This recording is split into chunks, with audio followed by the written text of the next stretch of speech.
दोस्तों, आपको इस कहानी से बहुत कुछ सीखने को मिलने वाला है, इसलिए इस कहानी को अंत तक ध्यान से जरूर सुनिए। तो बिना समय को गवाए चलिए कहानी की शुरुआत करते हैं।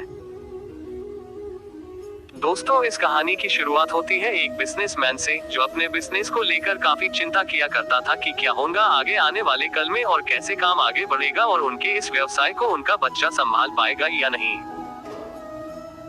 दोस्तों, उस बिजनेसमैन का एक लड़का भी था जो उनसे काफी बार कहता रहता था कि पापा, आप मुझे हमारे इस बिजनेस को संभालने का एक मौका दीजिए, क्योंकि अब मुझे भी बिजनेस करना आ गया है। लेकिन वो व्यक्ति कभी भी अपने बेटे को मौका नहीं देता। दोस्तों, एक दिन इस बिजनेसमैन को दिल का दौरा पड़ जाता है और इसके चलते उनको हॉस्पिटल में भर्ती किया जाता है। जैसे ही ये खबर उनके बेटे को पता चलती है, उनका बेटा दौड़ करके हॉस्पिटल में पहुंचता है। बेटा हॉस्पिटल में पहुंचने के बाद उसने ये देखा कि उसके पापा अब एडमिट है और डॉक्टर्स ने उससे ये कहा कि आपके पापा अब पहले से थोड़ा ठीक है और धीरे धीरे करके वे अब रिकवर हो जाएंगे।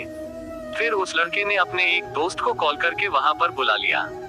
फिर उसका दोस्त वहां पर आता है और उससे पूछता है कि क्या हुआ भाई। फिर उस बिजनेसमैन के लड़के ने अपने दोस्त से कहा कि मेरे पापा को दिल का दौरा आया है और उन्हें अस्पताल में एडमिट किया हुआ है। इसके बाद उस बिजनेसमैन का लड़का अपने दोस्त से कहता है कि चलना जरा बाहर चल के आ जाते हैं, बहुत देर हो गई है इधर। और फिर वो दोनों अस्पताल से बाहर चले जाते हैं।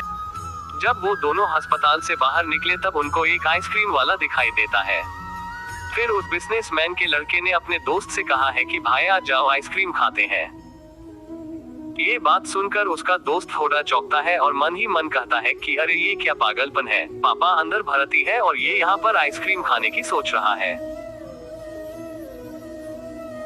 फिर उन दोनों ने आइसक्रीम खरीद ली और वे दोनों आइसक्रीम खाने लगे। लेकिन उसका जो दोस्त था ना, उससे ये रहा नहीं गया और उसने अपने दोस्त से पूछ लिया कि भाई मुझे समझ नहीं आ रहा है कि तुम्हारे बिजनेस का आगे क्या होगा और तुम्हारे पापा की तबीयत भी ठीक नहीं है और तू यहाँ आइसक्रीम खा रहा है, मुझे कुछ समझ में ही नहीं आ रहा है।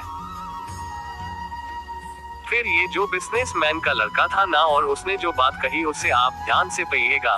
उसने अपने मित्र से कहा कि मुझे ये मालूम है कि तू ये सोच रहा होगा कि मेरे पापा एडमिट है, यहाँ पर आइसक्रीम चल रही है, मुझे चल रहे हैं, पर ऐसा कुछ नहीं है।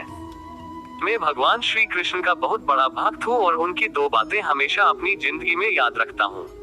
सही और बिगाड़ने वाला ऊपर वाला है, इसलिए जिंदगी में कोई भी कट नहीं आए तो ऊपर वाले पर विश्वास रखना चाहिए।